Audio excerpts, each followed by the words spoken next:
we just have a good rhythm together, you know. Like, he sort of feels me out, I feel him out, and we go for it. Push the tempo, push the tempo, push the tempo up, push the tempo, push the tempo, push the tempo, push the tempo up, push the tempo, push the tempo, push the tempo, push the tempo up, push the tempo, and shake what your mama gave you. Shake what your mama gave you. Hello and welcome to the worst idea of all time, Secret Season at numero 4. We've recorded these episodes heading away. What?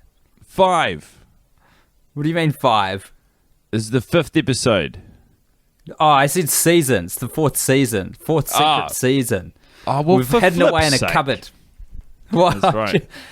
I mean, listen, mate. Ears are for listening. So you got 2 of those and 1 mouth and a microphone. That's right. And I'm going to abuse the sweet powers that, you know, our Lord and Savior God has given me by using my ears to listen to the happenings of Sex in the City, using my eyes to watch what happens, and using my mouth to describe my experience to you, Tim Bat, who is essentially a proxy for our listener.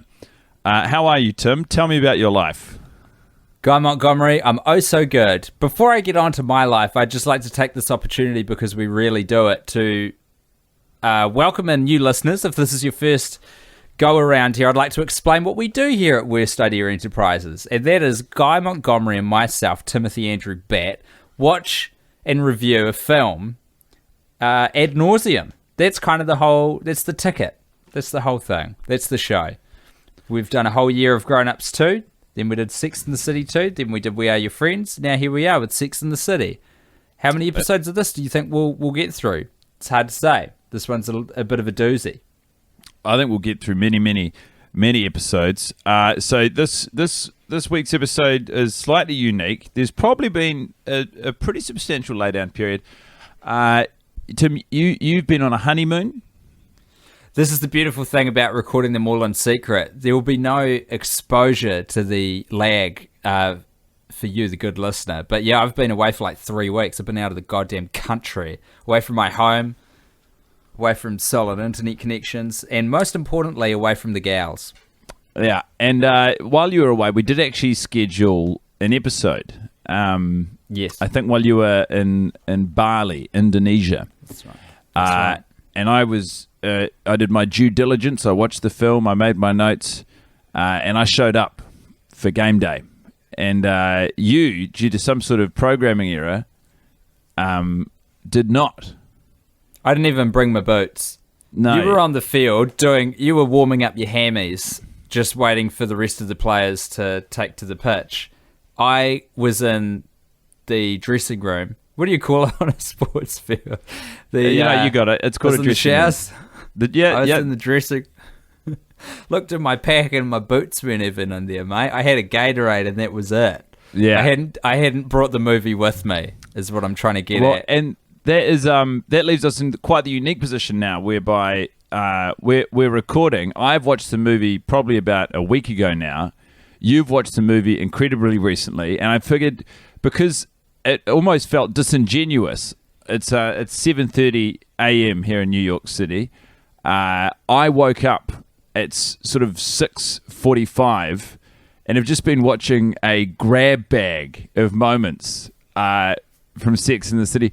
To be honest, quite a liberating experience, because you don't need to suffer through anything that you're feeling is particularly painful. You can just dance around it. But also still, obviously not ideal circumstance for an early morn.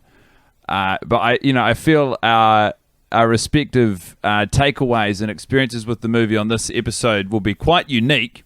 Also, I awoke to a few messages from you describing scenes as bonus content.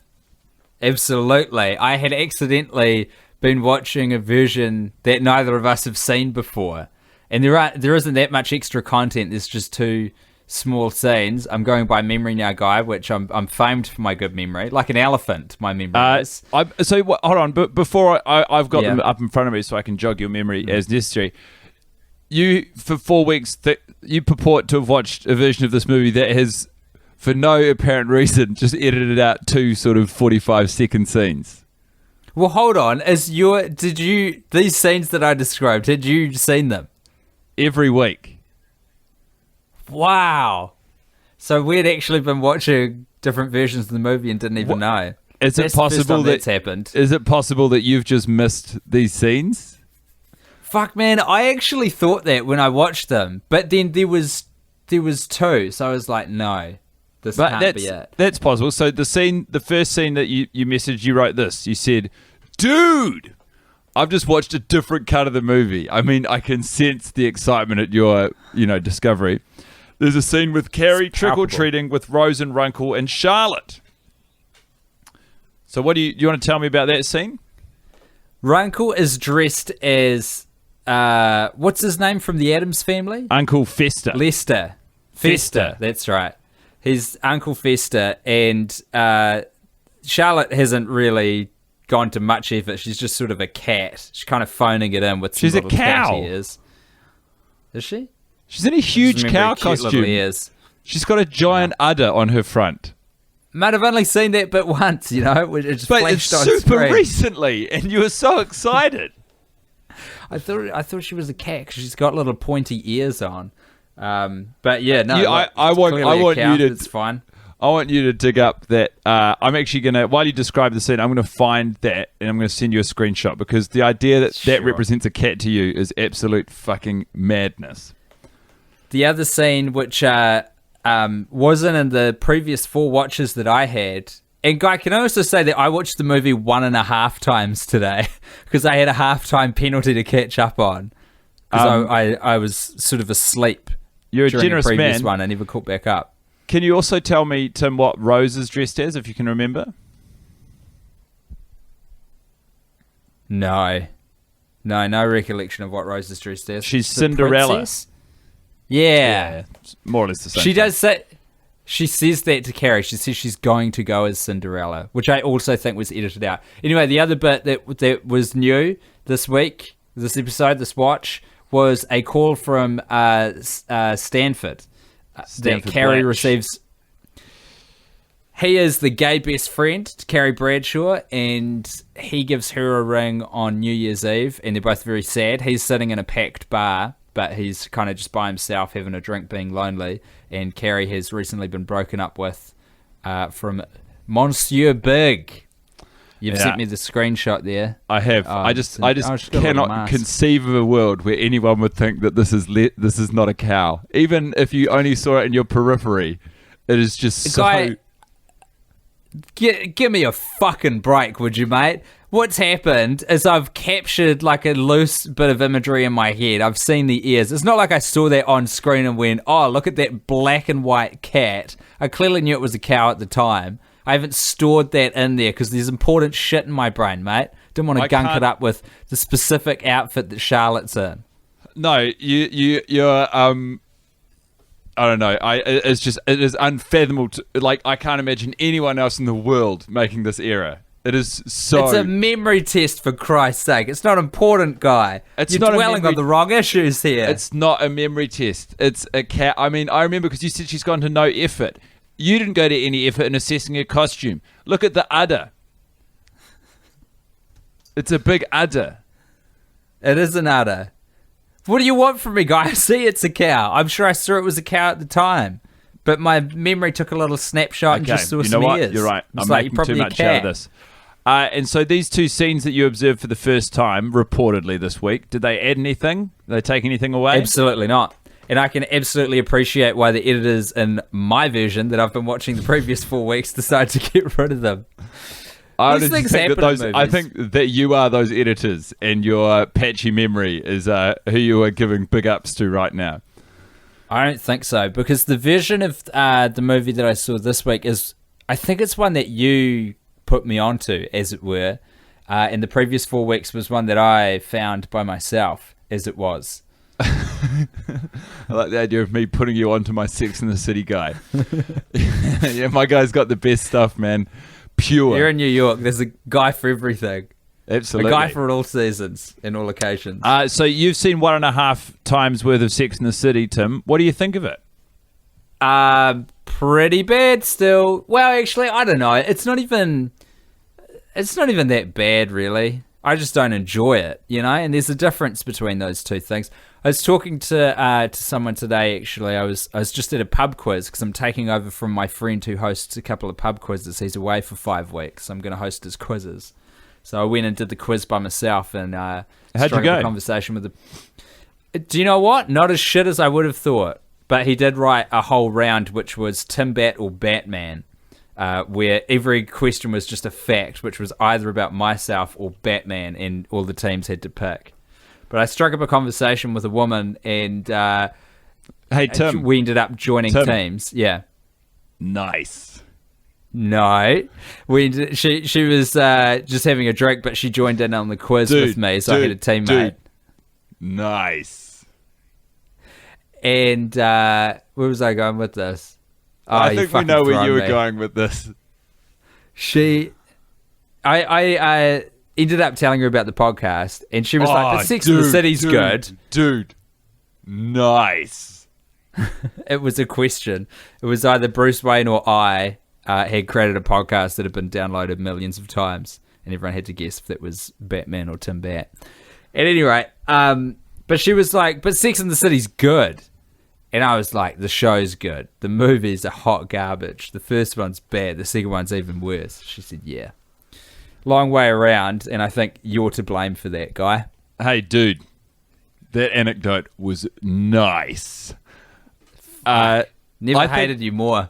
Oh, that's not true. I'm sure that there's audio reference of you hating me. I remember an episode that I recorded from Edinburgh, and you were in Auckland. I think you were heartbroken on your birthday, and I arrived late. And in the back of my mind, while I don't remember the invective directed towards me, I'm fairly confident that was as much as you've hated me in either of our lives. It was episode 27 of season 1, I think. Yeah, you remember. Hey, if you don't mind me, I'm just going to open up a lovely can of La Croix. La Croix. I like that you panned the camera down so professionally. And now I've got a lovely La Croix with your hairy chest as the backdrop. I'm loving every bit of it. The flavour, Pamplemousse. What is that? I think it's grapefruit, but it doesn't taste like what it says it tastes like. It tastes like, I don't think the reference in America is Powerade, or no, Gatorade, but when you have a Powerade and then you use the bottle as a water bottle and you fill it up with water and then it just forever tastes slightly like what was in it before.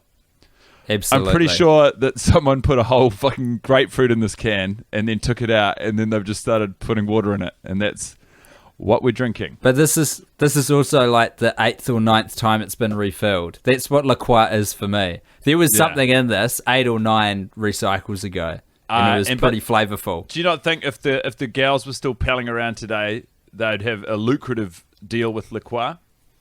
Not a doubt in my mind. It's exactly the brand. Mate, I've taken a few notes. Which end of the pool would you like me to dive into? Because we got a deep end and we've got the shallows. Why don't we start in the shallow end and we'll slowly lose our footing as we wade into the murky depths.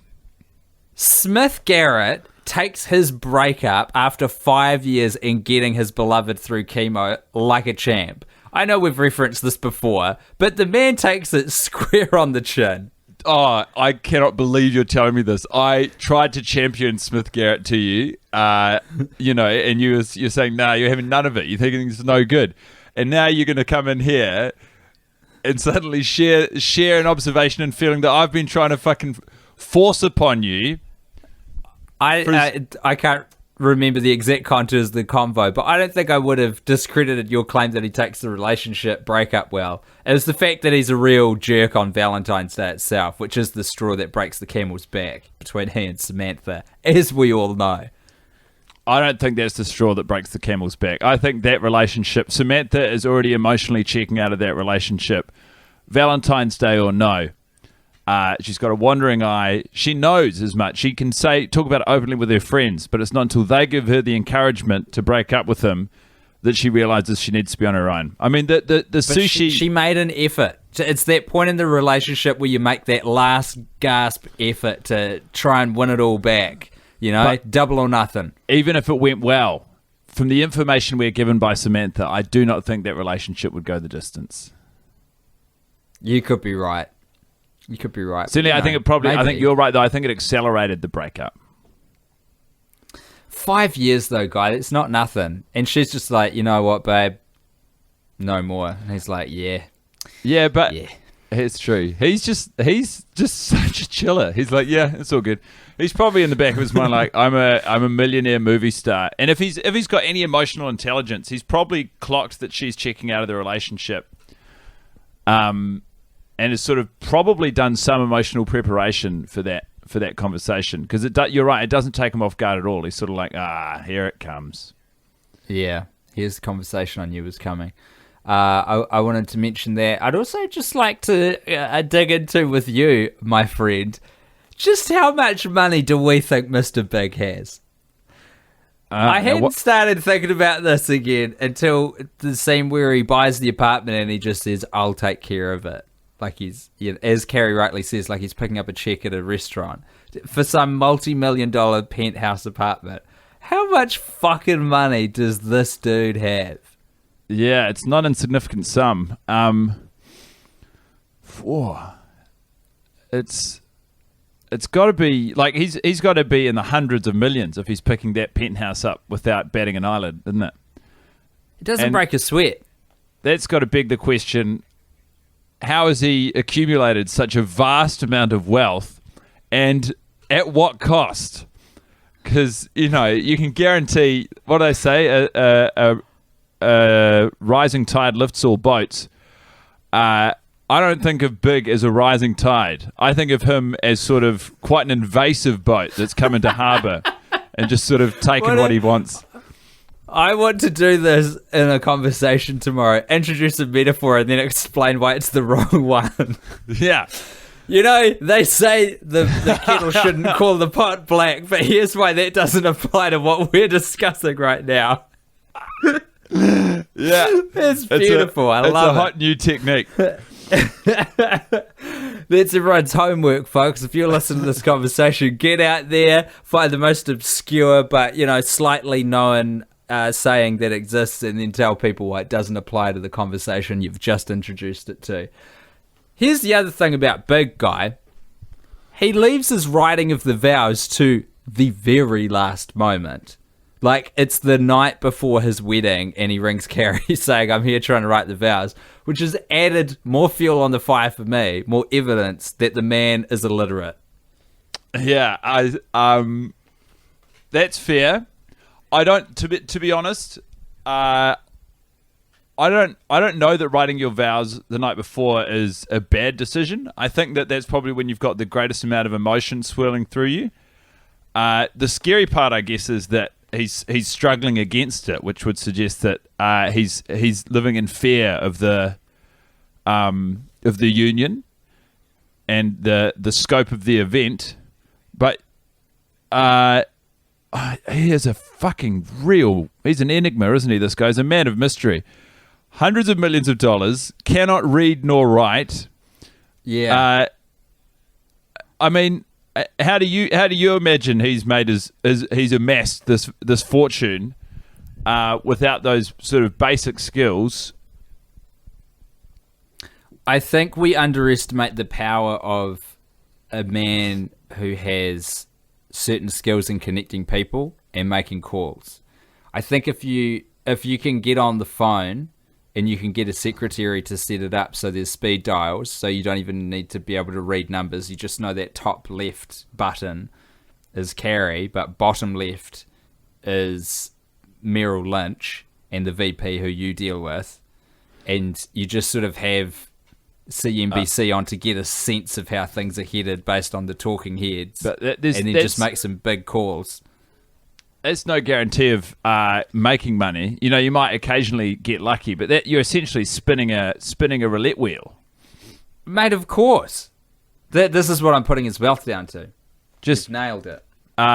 What? Unrelenting good luck.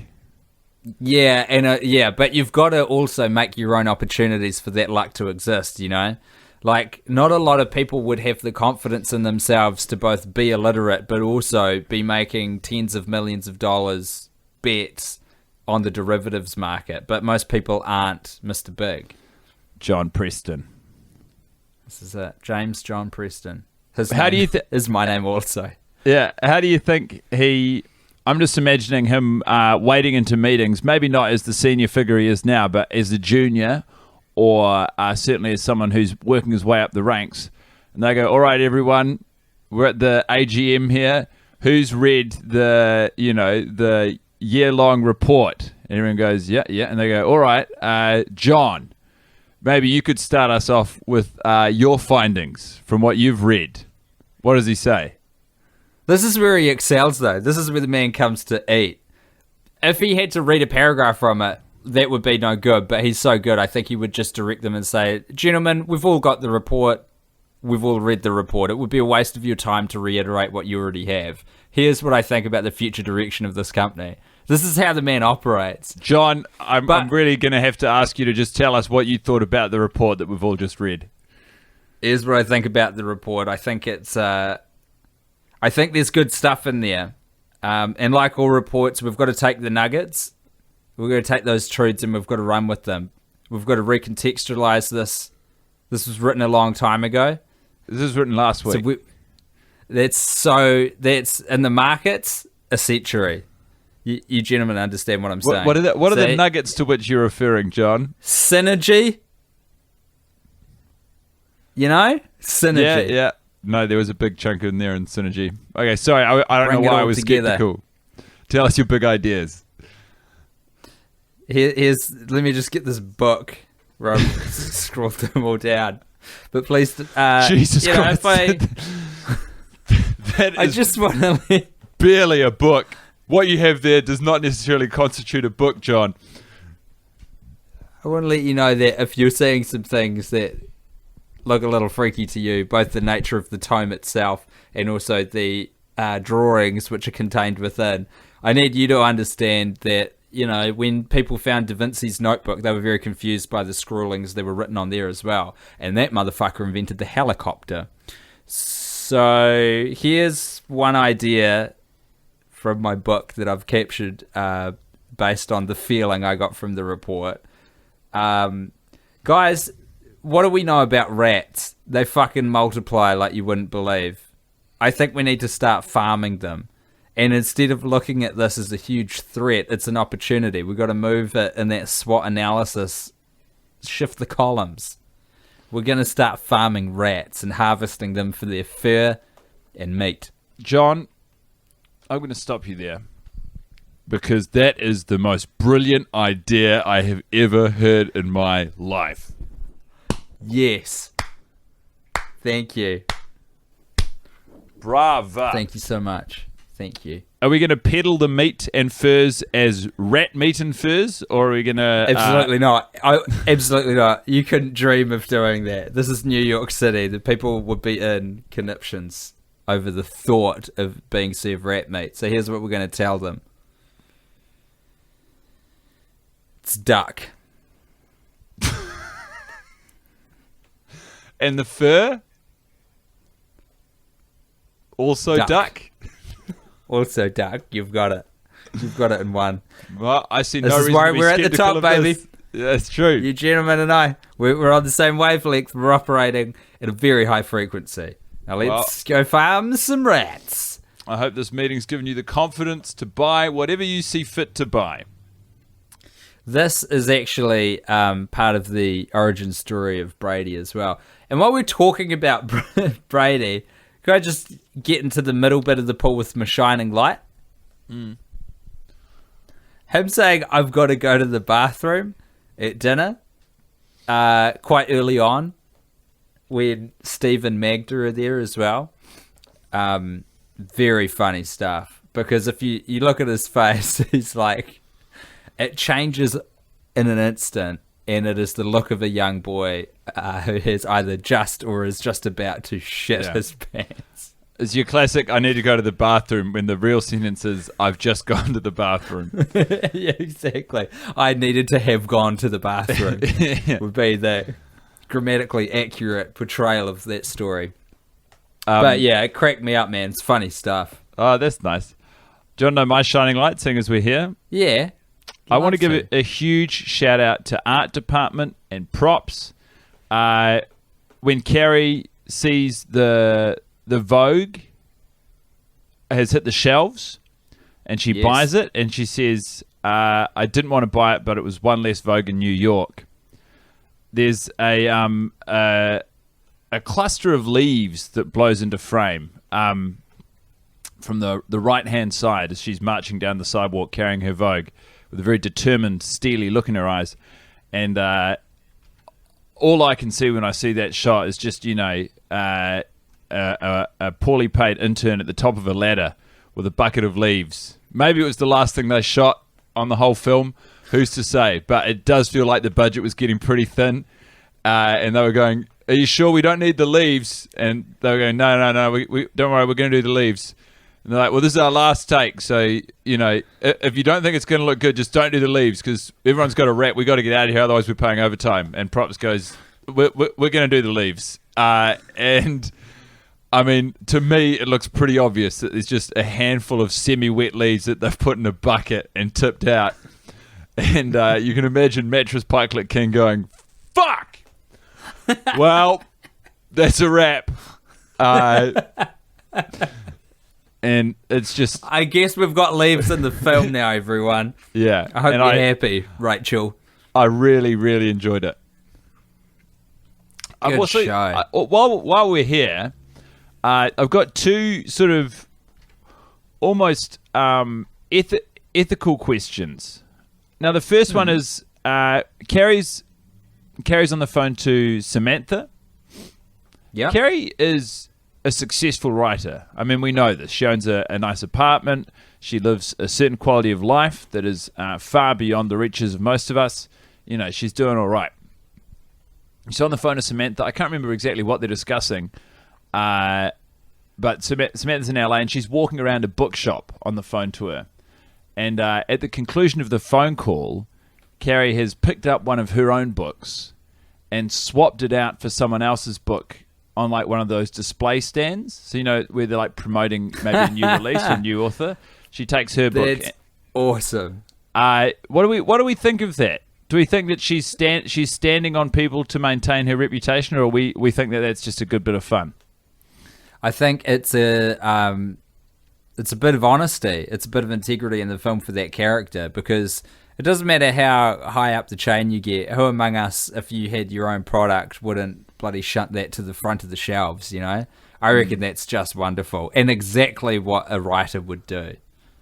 It's nice. I've wavered week to week, so it's good to have your take. I think ultimately you're right. I think when I get frustrated by it, I'm not frustrated by the practice so much as the character. And I'm inclined to agree. The other question I have for you is sort of based around... Guy, yeah, be real. You'd do that. You'd swap them out. I'd check. She doesn't even look at what book she's swapping out, though. You'd do it. She doesn't even know whose pedestal she's bumping onto, Mate, you'd swap it out for the Bible. I'd swap it out for the Bible, no worries. I don't know who gets the profits from the Bible, but I think that they're doing all right. That's a good question. It must be the publishing house. Who's that? Then why aren't we all just printing Bibles? Best-selling book on the market. Why aren't we all in there? There seems to be a lot of versions. Maybe we just get our own one and go Control F, find and replace like one word, and then it's our version. It's the Guy Montgomery version of the Bible, like the King James one. Replace one word throughout the entire Bible. So replace God with Mr. Big. Sure, or fucking like the to thee or whatever. Just make one change and then it's your version of it. And right? Mr. Big said, "Let there be light." And there was, and it was good. And then you got fucking rich. Well, I mean, certainly we might have stumbled into a pretty interesting and lucrative side business here. Is it time to shut down the podcast, Guy? Is this the future for us? Tim and Guy, the Bible guys. No, that name didn't. I didn't like it. We can do better than that. No. The whole thing's gone down the fucking tubes on account of that. Fuck. God damn it. The other question I have is when they're looking at Carrie's website. I think it's who isn't? It's her and I think St. Louise, who's saying it's a bloody disaster. And Carrie's got her fancy shoes. I guess it's her house. It's her chaise lounge. But she's got them right up there and she's scuffing up the material. What are your thoughts on shoes indoors, shoes on the couch, shoes on the chaise lounge? In this order, chaise... fuck, let me take that again. Shoes inside, fine in all circumstances. The one where it's not is if you got hard wooden floors, some hard shoes on, and someone's trying to sleep. What Apart about... from that, this fine. is in your home, right? This is, you abide the rules set by other people at their homes. I will follow the protocol. If I see some doors by the front door, you better believe I'm taking my laces off as soon as I see that. Even if you're wearing high tops or those hiking boots you like to wear, they're a real pain to get on and off. You know, once you put those on for the day, you'd like to think that's it. Yeah, that's true. But I'd rather spend the 45 seconds relacing than perform a social faux pas. So you're right. In my casa, you know, shoes are real good. The chaise lounge, though, I'm with you, mate. I'm with what I think is going to be your take on this. You can't chuck those on the couch. Even if it's your own chaise lounge, it just shows that you've lost touch with civilized society, or you know, you're devaluing something that I assume cost quite a bit of tin. Having a chaise lounge in your establishment, you're on the cusp already. You're on the crest of the wave, and you are this close to losing your grip. And if you get shoes on, you're gone. Like, you are the 1% at that point. And when the revolution comes, the defining line is going to be between those who have a chaise lounge and those who put their own shoes on their own chaise lounge. Chaise lounge. Fun to say. That's Bernie's revolution, mate. That's the defining red line in the sand. Now, you let me know when you're ready to get into the deep end of the pool, guy. I don't want you to thrust this on me. I want to be trying... You know, is there any scarier feeling? Less so in a pool, more so in open water. You're swimming around. You think that you're still within your comfort zone, or that you can sort of, you know, treat the water as your own, and you go to put your feet down so that you're planted and you're firm and you're solid, and you reach down and what's that? Not even your toes are touching the bottom, and then you sort of you scurry and you flurry and you start kicking around. You're like, well, if that's not the bottom, where's the bottom? And what in God's green earth's underneath me? Well, it's not going to be anything from God's green earth. It's going to be a bloody fish. God's blue earth. But that's what I want to experience. That's not God's domain at that point either. And you're right to be fearful, because now we're in Neptune's house. You know, we're not in God's house anymore. Is Neptune ubiquitous across all religious texts? So it's my understanding of the wow, of the fellow.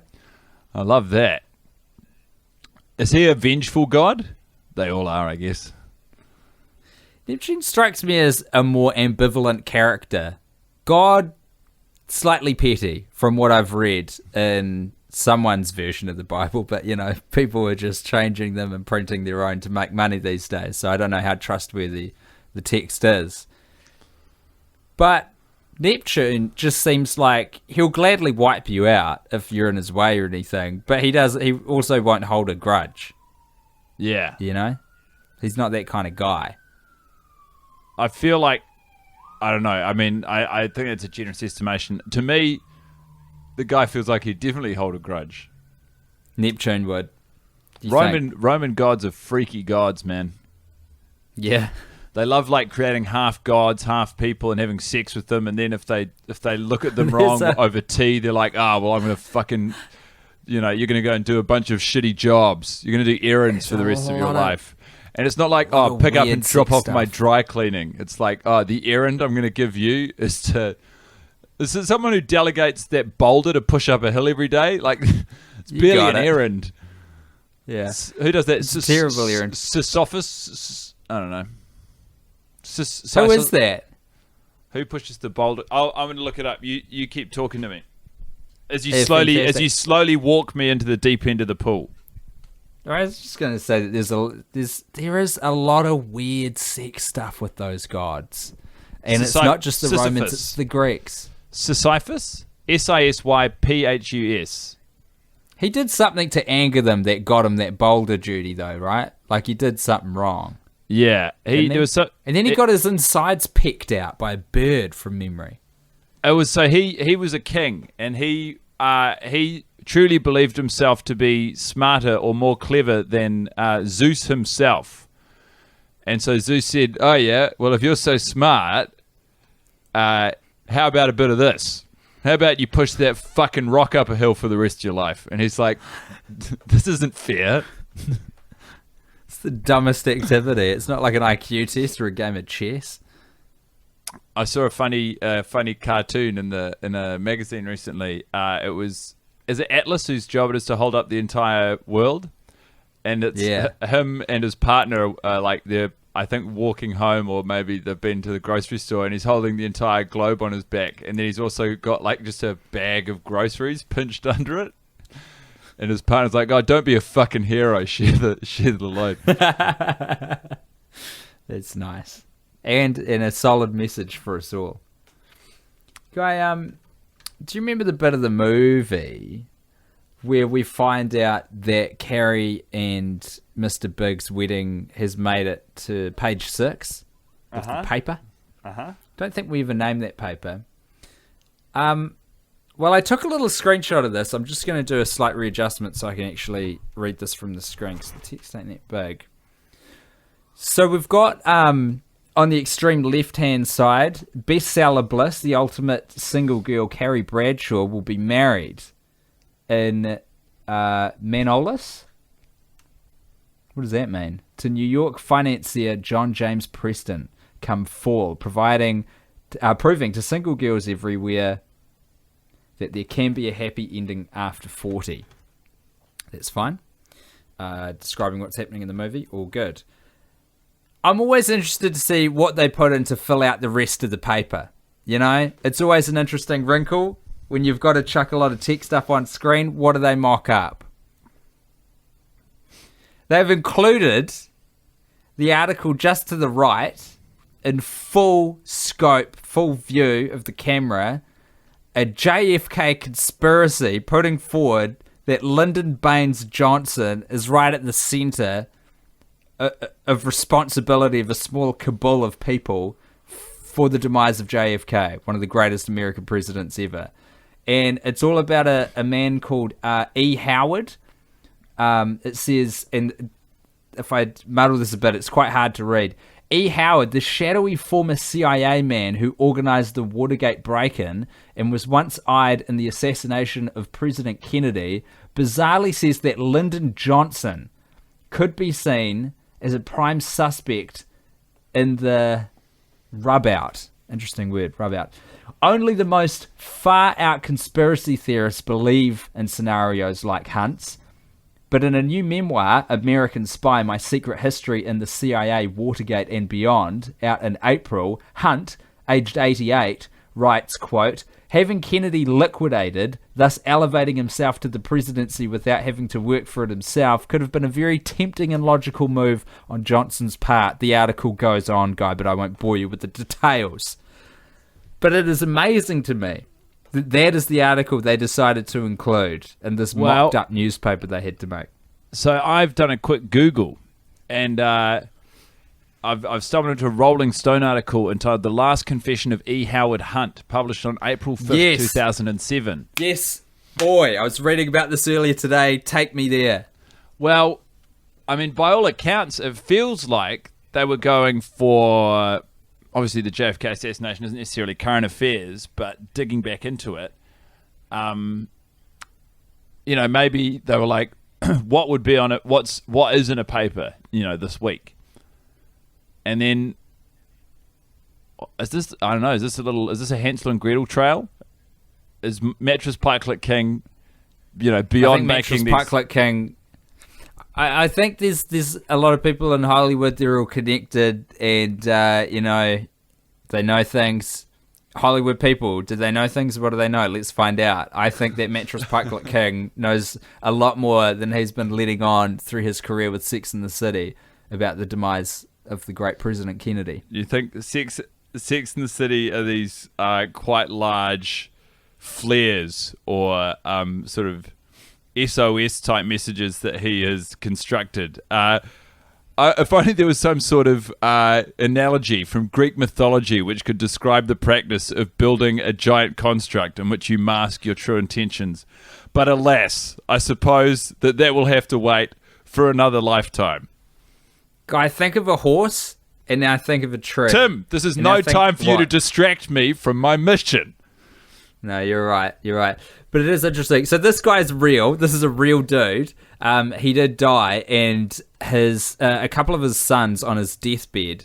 A couple of his sons claim that on his deathbed he actually confessed to knowing about the plot quite intimately. But then two other of his kids and his widow, who I think wasn't their mother, has come out and said that they were just some money grabbing hucksters. Trying to cash in on their dad's infamy. That's not a bad play from the kids. It's not bad, eh? So this guy, E. Howard, whatever his name is, he, had his suspicions, but the sons took it a lot further just to try and sell some books and line their own pockets. Oh, absolutely. And the moon landing's false. And while we're all here, jet fuel can't melt steel beams. Look at Building 7. Quite enough of that. It's good that it's in there.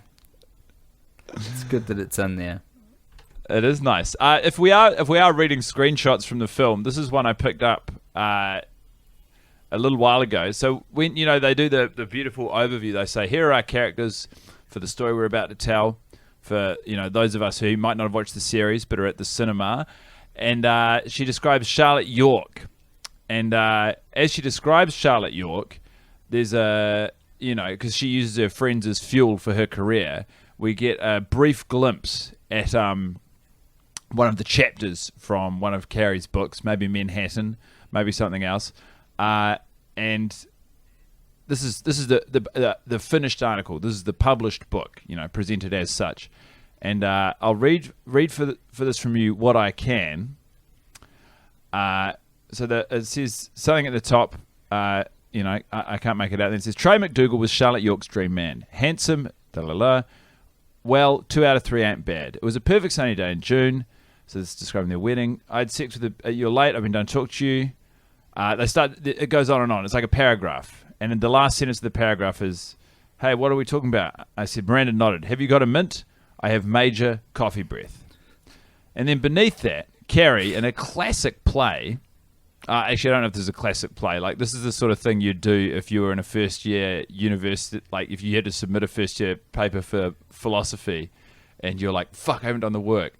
And so you just copy and paste the exact same paragraph as the first one 10 times, and you email it in as an attachment, and your tutor goes, weird thing happened. When you turned in your essay, it was just the same paragraph over and over, and you go, that weird. Must have been an internet glitch. Do you remember that sweet period in life when you could just be like, oh, yeah, the internet must have fucked it up? It's only about 3 years that people were remotely getting away with it, but it was a golden time to be at university, I would think. Well, this is roughly the same timeline whereby Carrie was publishing books. So is it is a copy and pasted paragraph is what you've treated to on screen? And over in perpetuity. Just take the fucking 25 minutes to come up with something. You're a screenwriter. Or, if you don't have the time, increase the font size. No one's gonna that too. No one's gonna pause it and be like, "What? Who prints a book in 24 point?"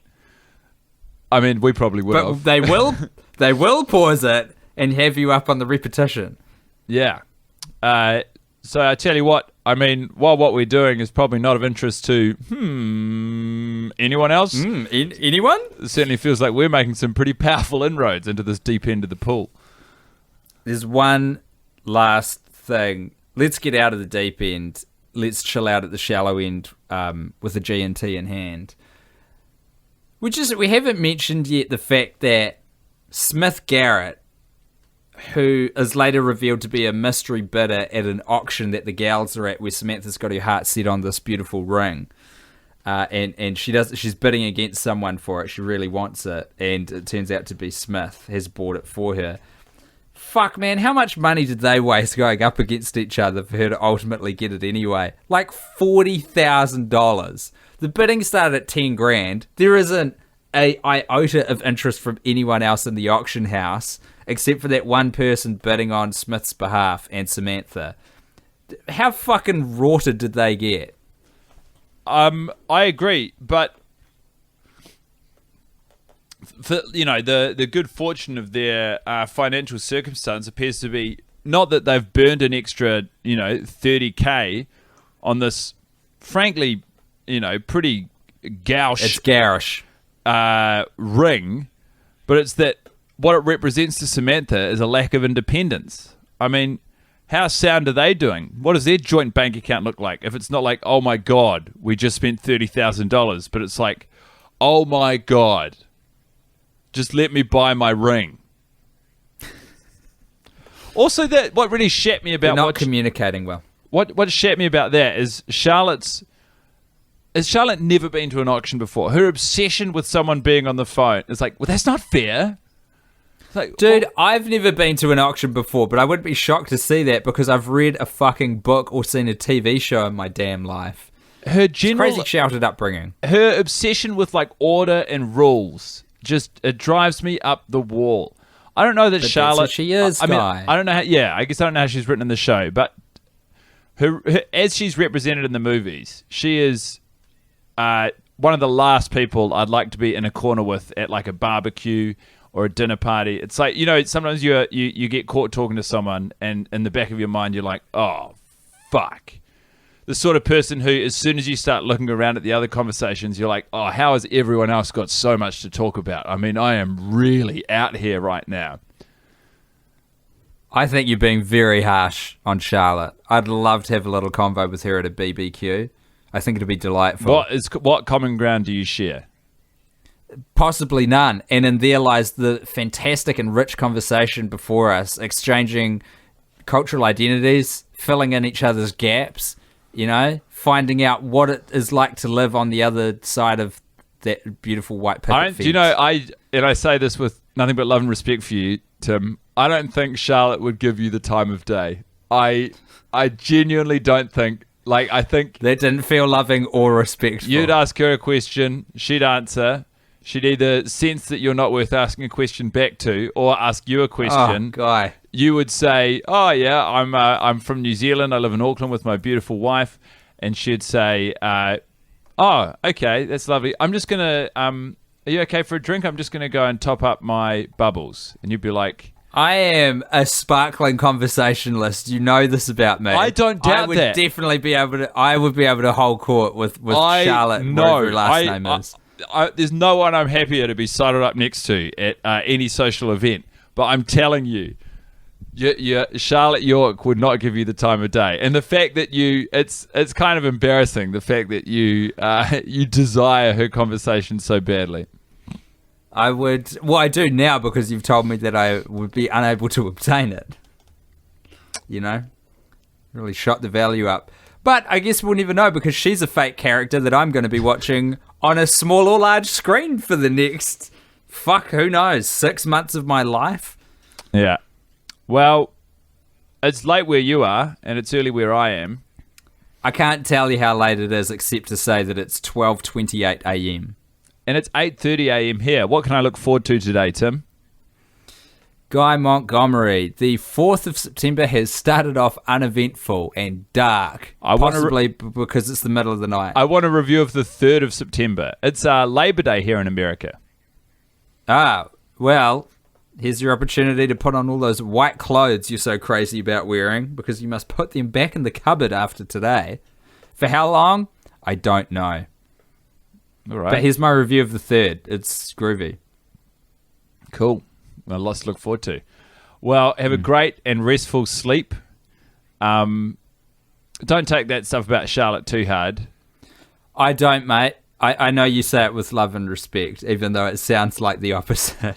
Hey, can I just say, Tim, with nothing but love and respect? Yeah. Fuck you, my dude. Can I just say that there is, like, are you familiar with the concept of a Trojan horse? Because that comment wasn't anything like a Trojan horse. I'm just a fucking idiot who introduces metaphors that don't make any sense and then backpedals immediately. I've been Tim Back. Good night, everyone. I got no idea what a Trojan horse is. We just have a good rhythm together, you know. He sort of feels me out, I feel him out, and we go for it.